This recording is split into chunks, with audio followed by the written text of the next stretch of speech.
Bonjour et bienvenue sur ce nouvel épisode ou cette nouvelle vidéo selon la plateforme depuis laquelle vous m'écoutez aujourd'hui. L'année dernière, je me suis rendu compte que j'avais lu très peu de femmes, ou du moins que j'en lisais très peu en comparaison du nombre total de livres que je pouvais avoir dans ma bibliothèque. Et cette année, quand j'ai voulu vous préparer mon bilan avec mes meilleures lectures de l'année, je me suis rendu compte finalement que j'avais lu énormément de femmes.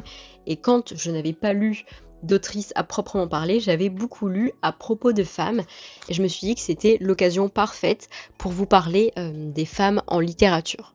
Alors évidemment, le sujet est extrêmement vaste, il y aurait énormément à dire, mais donc pour organiser tout ça, je vais commencer par le commencement, à savoir le constat qui m'a affligée lorsque je m'en suis rendu compte il y a quelques mois, c'est le peu de femmes que les femmes occupent finalement en littérature, que ce soit dans nos bibliothèques personnelles, mais même les bibliothèques communales, départementales ou encore nos librairies. On peut d'abord s'interroger sur ce silence, et c'est d'ailleurs ce qu'a fait Virginia Woolf dans son très célèbre essai que vous connaissez très certainement au moins de nom, Une chambre à soi. Et donc dans cet essai, elle va vraiment se demander, essayer d'étudier les raisons de cette quasi-absence des femmes en littérature pendant des siècles. Est-ce que ça signifie, comme beaucoup d'hommes ont pu le prétendre, que les femmes étaient moins intelligentes, moins propres à la création? Parce que finalement, c'est ce que beaucoup ont avancé pendant longtemps. Mais vous voyez, les femmes n'ont pas beaucoup écrit, vous n'avez pas beaucoup de chefs-d'œuvre écrits par des femmes, ça montre bien qu'elles n'ont pas de talent, qu'elles n'ont pas la même intelligence, en inversant donc cause et conséquence. Et ce que Virginia Woolf va finalement nous expliquer dans cet essai, c'est que si les femmes n'ont pas beaucoup écrit en comparaison des hommes, c'est qu'elles n'ont pas eu l'opportunité ni même les moyens de le faire. Pour écrire, il faut déjà savoir, à proprement parler, écrire. Or, pendant très longtemps, l'éducation des femmes a été mise de côté. Par ailleurs, ça ne fait qu'un gros siècle que tout le monde sait à peu près lire et écrire. Ça n'a pas été le cas pendant très longtemps. Mais voilà, ici, je n'ai pas le temps de faire une histoire de l'école. Mais donc, pour écrire, il faut d'abord savoir écrire, certes, mais aussi avoir les moyens d'écrire, c'est-à-dire de quoi écrire. Or, pendant très longtemps, et globalement, on va dire jusqu'au XVIIe siècle, mais même plus tard, ça coûtait extrêmement cher d'écrire. Voilà, même si c'est très intéressant, je ne peux pas ici faire une histoire de l'écriture, mais sachez qu'au Moyen-Âge, par exemple, le parchemin était extrêmement coûteux parce que très difficile et très long à fabriquer. Les supports d'écriture, en se diversifiant et avec finalement la fabrication du papier qui arrive en Europe, ça devient plus facile. Mais au-delà de tous ces problèmes matériels qui se posent déjà, il ne suffit évidemment pas de papier, de stylo et de savoir écrire pour écrire un livre. Pour écrire, il faut d'abord avoir un peu de calme pour pouvoir se concentrer, du moins avoir cette capacité à vraiment se concentrer totalement sur son écriture. Et historiquement, c'est quelque chose que les femmes n'ont pas eu, ou du moins ont beaucoup moins eu que les hommes, et c'est d'ailleurs toujours le cas actuellement. Virginia Woolf l'explique, c'est d'ailleurs le titre de cet essai, Une chambre à soi, c'est ce dont les femmes ne disposaient pas, c'est-à-dire que pendant très longtemps, elles n'ont pas eu d'espace à elles pour se retirer, pour pouvoir travailler, pour pouvoir tout simplement se retrouver seules. Et par ailleurs, ça n'est même pas le tout que d'avoir une chambre ou un endroit dans lequel se retirer, autant faut-il avoir le temps de s'y rendre et de pouvoir y travailler. Puisque, encore une fois, historiquement, et c'est toujours globalement le cas à présent, les femmes avaient beaucoup moins d'opportunités que d'avoir du temps à elles pour travailler. C'est effectivement beaucoup plus compliqué que d'écrire un roman de 500, de 1000 pages. Quand on peut se retirer dans son bureau à n'importe quelle heure, en rentrant du travail, travailler toute la soirée, que lorsqu'on doit gérer une maison, des enfants, potentiellement travailler à côté aussi. Et puis, lorsqu'on a dépassé tout ça, il faut encore avoir, entre guillemets, le courage d'écrire et surtout d'avoir l'impression d'avoir quelque chose à dire et surtout quelque chose d'intéressant. Le problème, c'est que pendant extrêmement longtemps, on a voulu dire et faire croire aux femmes que leurs paroles, leur vécu, leur opinion même, n'avaient pas d'importance. Et c'est comme ça finalement qu'on arrive à avoir des siècles massifs de silence. Cette impression de ne pas être légitime, On peut notamment la remarquer dans le choix finalement des genres ou des supports investis par les femmes dans l'écriture, c'est-à-dire que pendant très longtemps, on va avoir des femmes qui vont se cantonner à des formes de correspondance, donc souvent des lettres, ou des journaux, donc quelque chose qui est quand même censé rester privé, ou qui vont eux-mêmes porter sur le privé, et non pas la création d'un univers ou d'intrigues extérieures. Au XVIIe, XVIIIe et XIXe siècle, on aura aussi beaucoup de contes, souvent pour enfants. Voilà, on peut penser à Mademoiselle de Beaumont, Madame de Genlis et tant d'autres. Et puis à partir du XVIIe, on aura aussi des romans écrits par des femmes, alors souvent pas trop longs quand même, mais encore une fois, le roman, c'est un genre qui, historiquement, a toujours été perçu jusqu'au XIXe avec les réalistes comme inférieur à la poésie, au théâtre, parce qu'il était moins codifié et donc réputé plus facile. Encore à l'heure actuelle, on va associer le roman et les femmes avec le roman sentimental, le roman facile, niais, sans aucun intérêt, avec d'abord une association entre le privé et la femme, donc la femme qui va surtout s'occuper du privé, se cantonner au privé, à l'émotion et pas forcément à la réflexion, et surtout de la romance et du sentimental comme exclusivement féminin. Et donc vous voyez, c'est un peu une boucle infernale puisqu'on va voir le roman qui va être écrit par des femmes et qui va donc être sentimental. Et donc sentimental, c'est un roman qui n'a pas de valeur et qui n'a pas de valeur parce qu'il est écrit par des femmes. Par ailleurs, si je vous parle de femmes et de romans, vous allez très certainement penser à la princesse de Clèves. Mais la princesse de Clèves, de quoi parle-t-elle? D'amour. Ou alors vous allez penser à Jane Austen parce que très souvent quand on parle d'une autrice, on pense presque exclusivement à Jane Austen. Et Jane Austen, elle parle beaucoup d'amour et de mariage. Même des autrices comme Jane Austen qui sont très intéressantes dans leur approche de l'amour et du mariage, parce que Jane Austen, c'est pas juste de la romance, c'est vraiment montrer à quel point le mariage va vraiment avoir une importance immense dans la vie d'une femme au XIXe siècle, parce que c'est vraiment le mariage qui va sceller ou élargir les horizons de vie d'une femme. Voilà, par ailleurs, si vous regardez les romans de Jane Austen, à partir du moment où la femme a trouvé un mari, l'histoire s'arrête. Il n'est pas question de la vie après. Il est question de la recherche d'un mari comme finalement le temps, l'époque la plus importante dans la vie d'une femme. Et finalement la plus intéressante puisque c'est là que tous les possibles, entre guillemets, s'ouvrent à l'existence féminine. Et après, l'horizon se rétrécit drastiquement à partir du moment où la destinée de la femme en question est fixée. Et malgré tout ça, vous allez encore avoir des gens qui vont vous dire que bon, de toute façon, Jane Austen, c'est de la littérature de femme. Avec un sous-entendu qui est le suivant, c'est pas intéressant, c'est niais, c'est sentimental, c'est bas et c'est inférieur. Mais donc, comment expliquer cette croyance historique infondée d'une prétendue infériorité des femmes face aux hommes? Encore une fois, Virginia Woolf, elle va nous apporter une proposition de réponse hyper intéressante, à savoir l'identité masculine qui se base sur la domination de l'autre. Alors souvent la domination des femmes, mais même plus généralement la domination d'un groupe sur un autre. Voilà, c'est la même logique qui va parfois pousser certaines personnes à en rabaisser d'autres pour se rehausser aux yeux des autres. C'est vouloir dire, ben moi je suis meilleur que toi, et toi tu es moins bon que moi. Pour moi, cette réflexion nous éclaire notamment sur l'homophobie masculine, parce que très souvent, vous allez avoir des hommes qui vont être beaucoup moins gênés de voir deux femmes ensemble. Et donc, si on passe au-delà du fantasme, on a aussi le fait que ce qui dérange beaucoup plus chez deux hommes que chez deux femmes, c'est l'idée de la perte de contrôle et de domination. Si on lit par exemple La Chambre de Giovanni de James Baldwin, qui est un classique de la littérature homosexuelle, on se rend compte qu'on a un personnage qui certes est attiré par les hommes, mais qui a énormément de mal en fait avec sa propre homosexualité, parce qu'il a l'impression que ça lui enlève de son caractère viril ou masculin, parce que l'image qu'il a de la masculinité, de la virilité de l'homme, notamment via le modèle de son père, et c'est aussi quelque chose que toute la société patriarcale lui envoie, c'est qu'un homme, un vrai, entre guillemets, c'est un individu qui va dominer l'autre. Et donc, puisqu'être un homme, c'est dominer, si on n'a personne à dominer en face, on en arrive à une crise existentielle. En fait, il y a cette impression de ne pas savoir définir la masculinité par rapport à la féminité. C'est-à-dire il n'y a pas de définition de l'homme sans la femme. Et donc on a des personnages homosexuels qui ont l'impression de ne pas être de vrais hommes sans la femme, et plus précisément sans la domination de la femme, la domination de l'autre. On le retrouve donc dans La chambre de Giovanni, mais aussi dans Confession d'un masque de Mishima. Et finalement l'idée qu'on retrouve derrière, c'est qu'il faut que la femme soit non seulement soumise, mais inférieure à l'homme, pour que l'homme existe. C'est donc pour ça qu'on préfère aussi largement le silence des femmes. Voilà, le silence est préféré à la contestation, à l'échange, au potentiel désaccord ou une potentielle mise en défaut.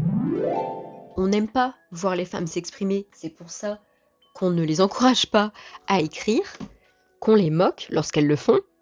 Et c'est par exemple ce qu'on va retrouver, cette moquerie des femmes qui parlent, qui ne sont pas silencieuses, dans Les Précieuses ridicules de Molière par exemple.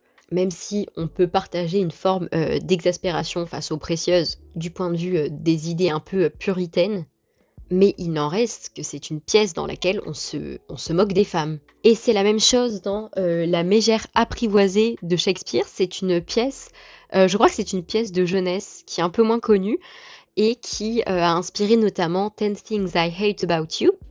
Et donc si au départ on a dans le film une comédie romantique assez sympathique, la version de Shakespeare est extrêmement violente, bien plus violente que Les Précieuses ridicules par exemple, puisqu'on a une femme qui ne souhaite pas se marier, qui le dit et qui n'aime pas trop les hommes. C'est le personnage de Kate, ou Kat dans le film.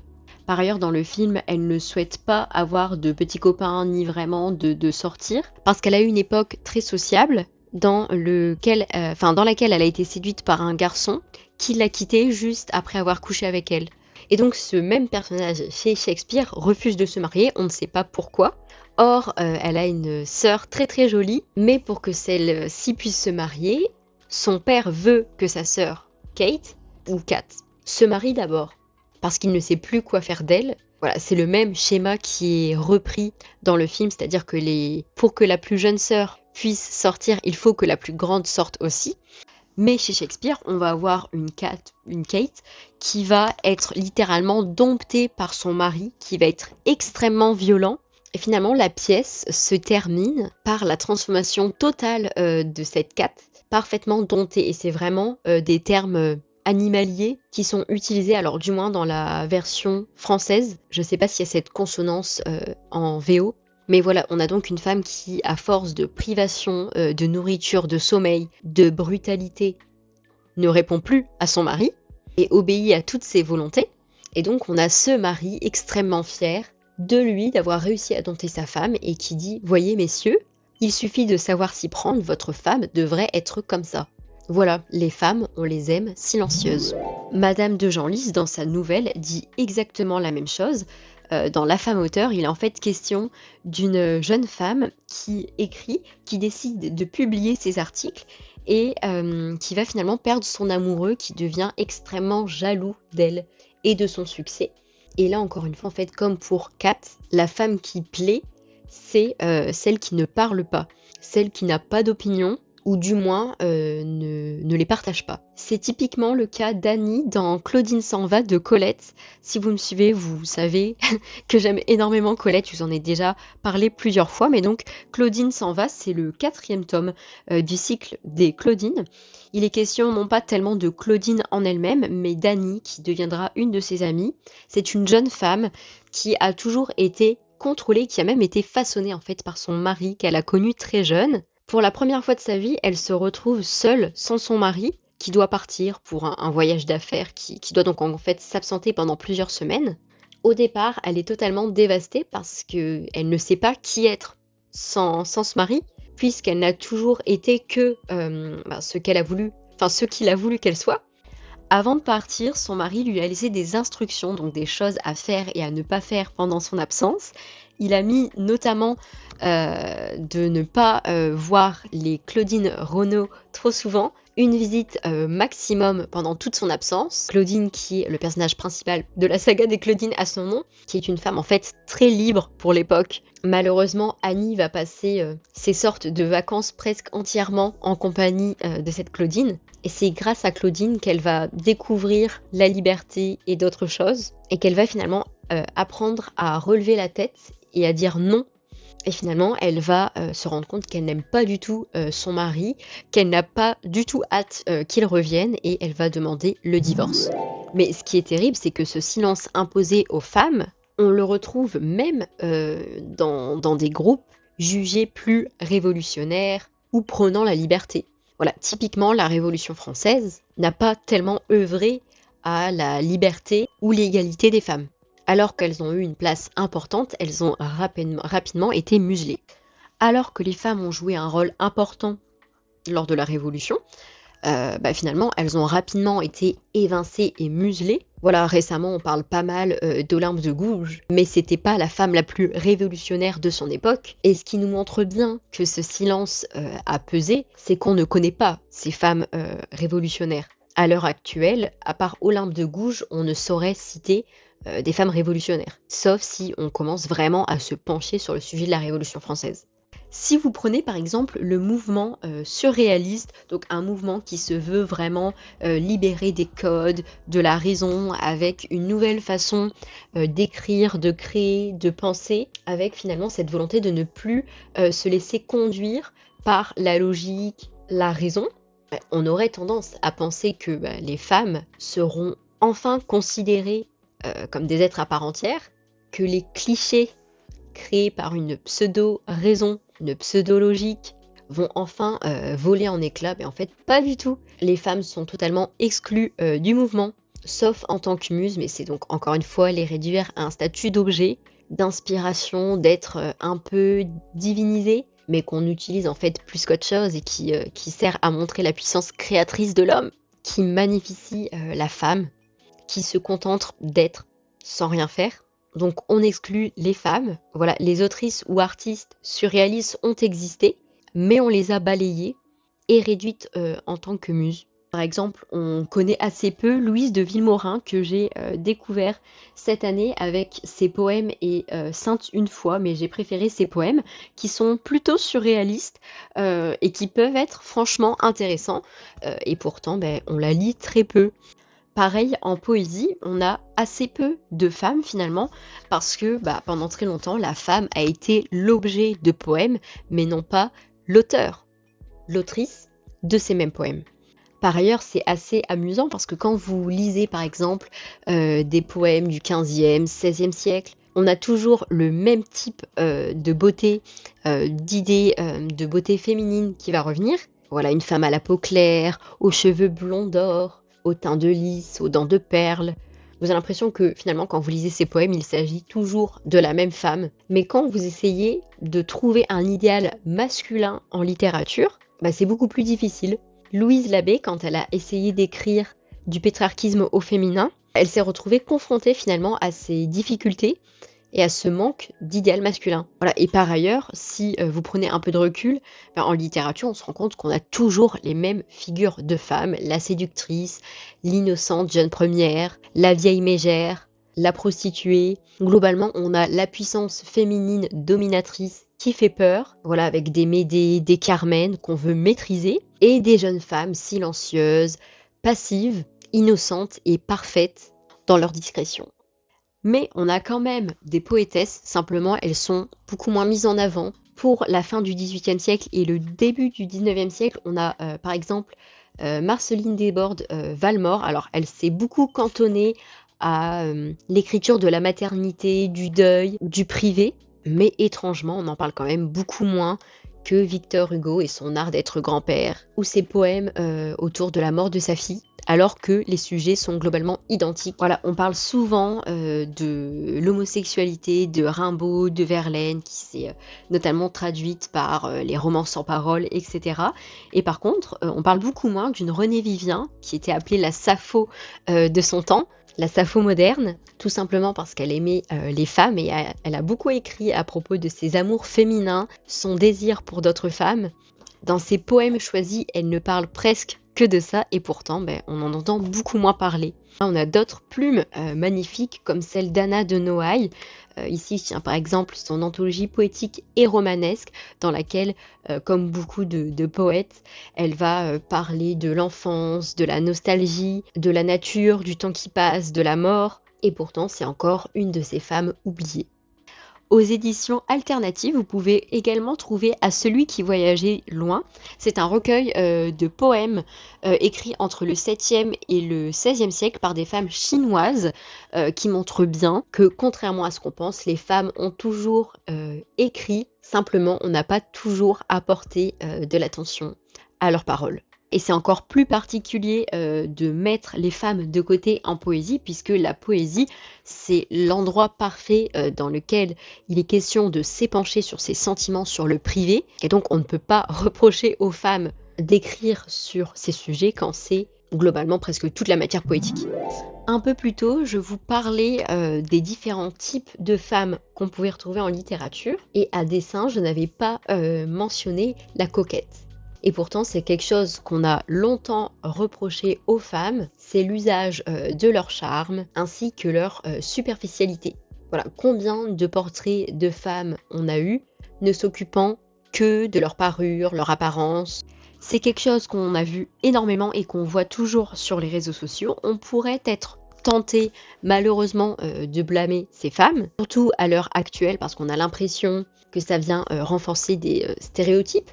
Mais pourtant, ça n'est pas la bonne chose à faire. En fait, ce qui est plus intéressant, c'est de s'interroger sur pourquoi est-ce que pendant si longtemps et pourquoi est-ce que toujours actuellement, on a des femmes qui vont être aussi préoccupées par leur beauté. Et surtout, pourquoi est-ce qu'on va avoir des femmes qui vont utiliser cette beauté pour vivre. Beaucoup pensent que c'est par paresse, alors que c'est plutôt une réponse, une réaction au message qu'on a pu envoyer aux femmes pendant des siècles. Pour répondre partiellement à cette question, je vais vous lire un extrait d'Avis d'une mère à sa fille de Madame de Lambert, un texte du XVIIIe siècle que j'ai trouvé hyper intéressant.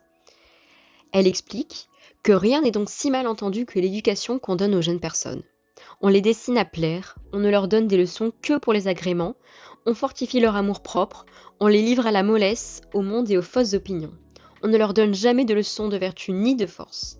Il y a là une injustice, ou plutôt une folie, à croire qu'une pareille éducation ne se tourne pas contre elle. Elle écrit également un peu plus loin que les filles naissent avec un désir violent de plaire. Comme elles trouvent fermés les chemins qui conduisent à la gloire et à l'autorité, elles prennent une autre route pour y arriver et se dédommager par les agréments. Donc en fait, ce qu'elle nous explique ici, c'est que l'éducation qu'on va donner aux filles ne les encourage pas à l'étude ou à avoir une bonne vie.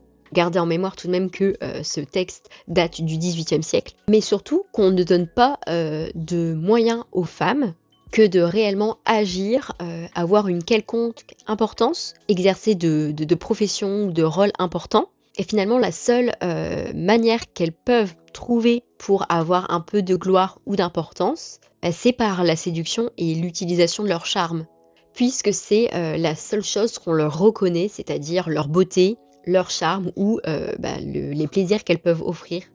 Voilà, souvent la seule autorité, la seule importance qu'on a su reconnaître aux femmes, c'est finalement sa liaison qu'elles pouvaient avoir avec un ou plusieurs hommes. Voilà, être la femme ou la maîtresse d'eux.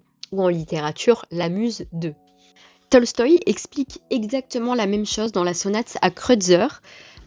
Il écrit que l'éducation des femmes résulte de la véritable et non imaginaire vision de la vocation de la femme par le monde. D'après cette vision, la condition de la femme consiste à procurer du plaisir et c'est dans ce sens que se fait son éducation. Depuis son enfance, on ne lui apprend que des choses qui peuvent augmenter son charme. Et un peu plus loin, il écrit également que toute leur vie se passe dans des préparatifs de coquetterie ou en coquetterie même. Finalement, le message qui a été envoyé aux femmes pendant des siècles et qui est toujours partiellement envoyé, c'est votre valeur réside dans votre beauté et le plaisir que vous pouvez procurer aux autres. Et donc, forcément, si vous n'avez rien, vous allez utiliser ces atouts pour survivre. Alors évidemment, on pourrait utiliser énormément d'exemples, mais je vais ici vous en citer un. C'est celui du personnage de Léa dans Chérie, qui est un autre roman de Colette. Et en fait, on va suivre une jeune femme. On va donc suivre Léa, une ancienne demi-mondaine courtisane qui a été entretenue par plusieurs hommes. Mais dans Chérie, elle approche où elle a eu 40 ans. Et c'est quelque chose qui lui fait extrêmement peur parce que ses charmes ne vont pas tarder à décliner. Alors ça c'est un autre sujet, mais parce que évidemment on va toujours considérer que la beauté c'est seulement la jeunesse et que donc la vieillesse c'est la fin de la beauté et donc pour la femme la fin de sa vie sociale. Mais c'est plus que la fin d'une vie sociale pour Léa. C'est la fin de sa vie aussi, puisqu'elle n'a vécu que grâce à sa beauté, ses charmes, son corps. Et donc son dernier amant, Chéri, qui a un peu plus de 18 ans, constitue son dernier rempart contre la vieillesse, qu'elle traque, qu'elle surveille, qu'elle essaye au maximum de repousser. Parce qu'en fait, sortir avec un gamin de 18-19 ans, c'est encore d'une certaine façon appartenir au monde de la jeunesse, puisque ça veut dire qu'on est capable de plaire à un jeune. Et par ailleurs, on le voit très bien puisque en fait dans ce roman, on a Chéri et Léa qui sont forcés de se séparer avec Chéri qui doit se marier. Et à partir du moment où elle se sépare définitivement de Chéri, c'est la mort sociale de Léa. Et finalement, la fin de Léa, c'est aussi la fin de Chéri. Donc pendant très longtemps, on a l'existence des femmes qui va réellement se baser sur les hommes et sur leur relation aux hommes.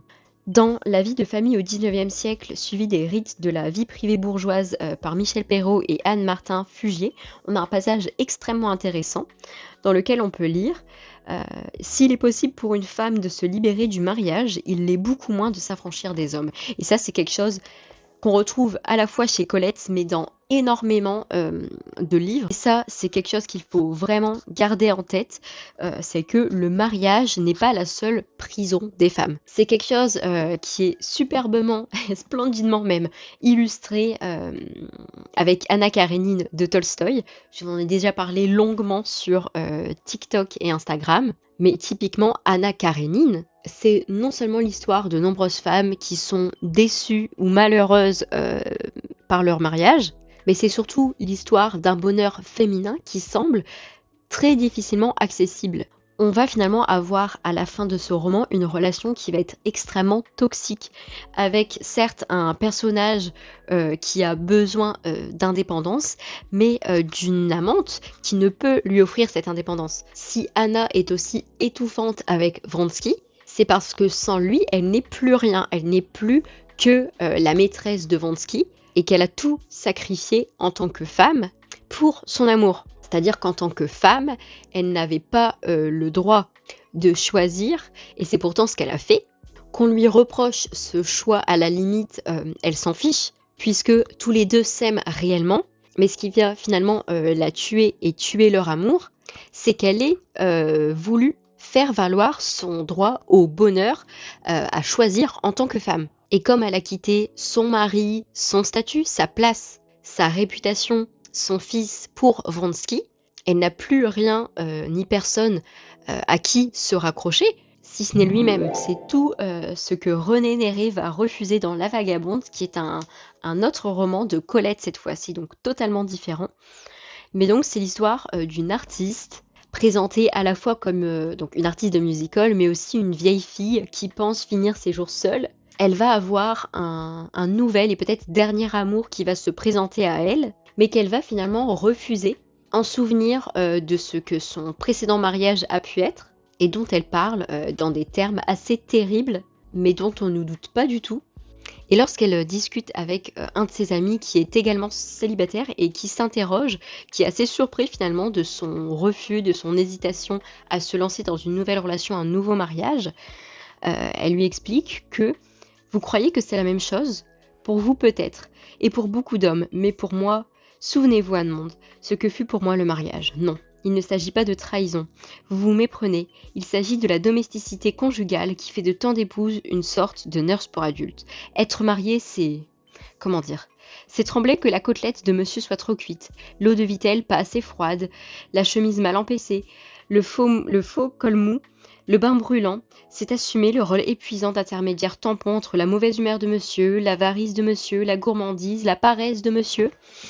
Ce qu'elle explique finalement, après cet extrait, c'est que pour l'homme le mariage et l'amour, ça va être une nouvelle possession, une nouvelle propriété, alors que pour la femme, ça va surtout être une dépossession de soi et un asservissement au service de l'homme. Voilà. Quand Colette écrit cela, c'est la première moitié du XXe siècle, mais c'est toujours un peu le cas actuellement. C'est ce dont Simone de Beauvoir va parler dans La femme indépendante, qui finalement rassemble plusieurs extraits du deuxième sexe. Elle explique que finalement l'indépendance de la femme, avec notamment le droit de vote, la possibilité de travailler, ne suffit pas à faire de la femme l'égale de l'homme.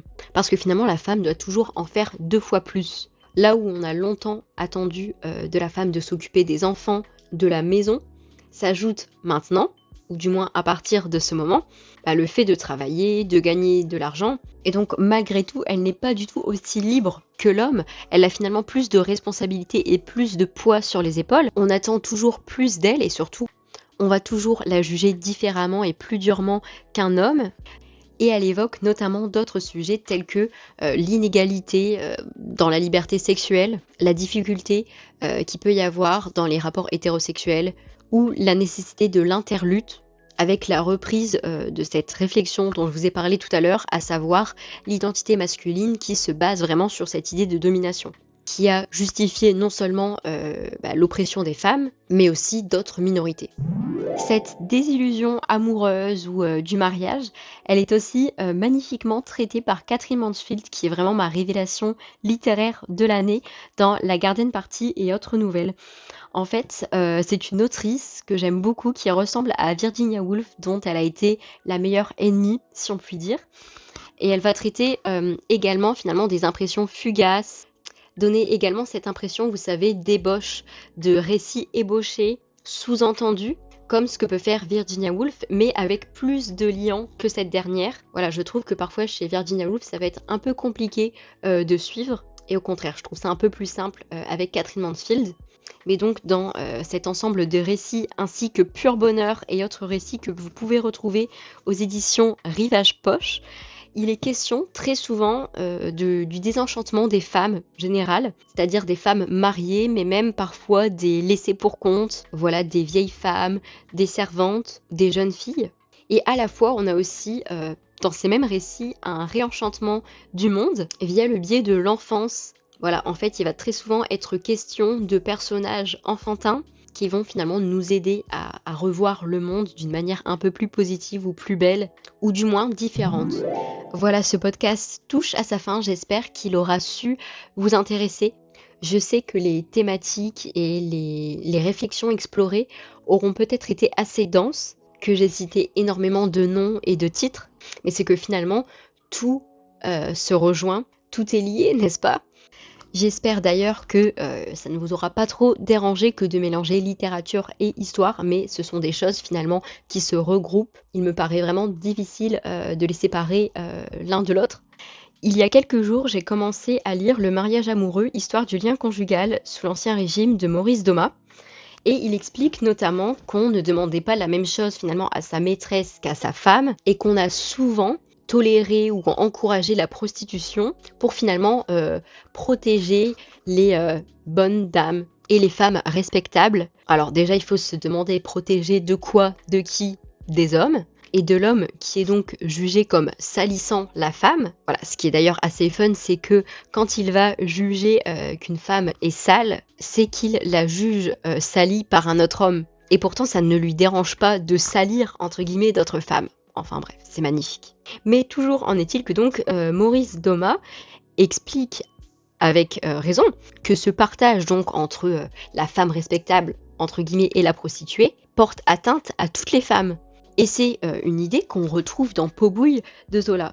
Alors c'est un roman assez effroyable où on entre dans les coulisses d'un immeuble bourgeois parisien, avec donc un immeuble qui a comme principale qualité d'être bourgeois et donc n'accueillir que des gens respectables. Et en fait, on va suivre les hommes de cet immeuble qui entrent, y habitent ou y sortent. Et ce qu'on découvre, c'est que ces hommes très bien, très bourgeois, donc ayant épousé des femmes bien comme il faut, visitent très souvent et couchent très souvent avec les domestiques, les bonnes qu'ils rabaissent qu'ils font souvent des enfants à ces domestiques, grossesses qu'elles vivent terriblement, pour lesquelles elles sont blâmées, comme si elles avaient fait cet enfant tout seul, et qui les oblige très souvent, donc non seulement à accoucher dans des conditions terribles et à risquer leur vie, mais aussi à perdre leur job très souvent.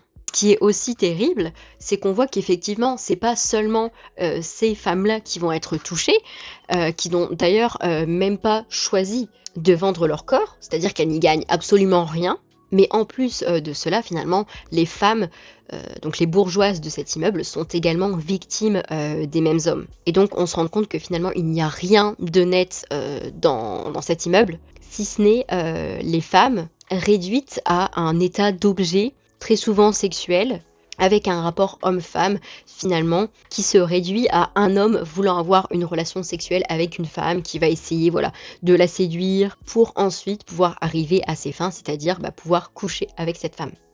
Mais donc, vous voyez, il n'y a pas forcément de raison pour laquelle séparer totalement l'histoire de la littérature, parce que finalement, ce qu'on lit, que ce soit de la fiction ou non, ça va très souvent nous dire quelque chose de l'époque à laquelle on a écrit ce roman, ou alors cet essai. Et plus globalement, en fait, le passé va toujours nous parler de nous.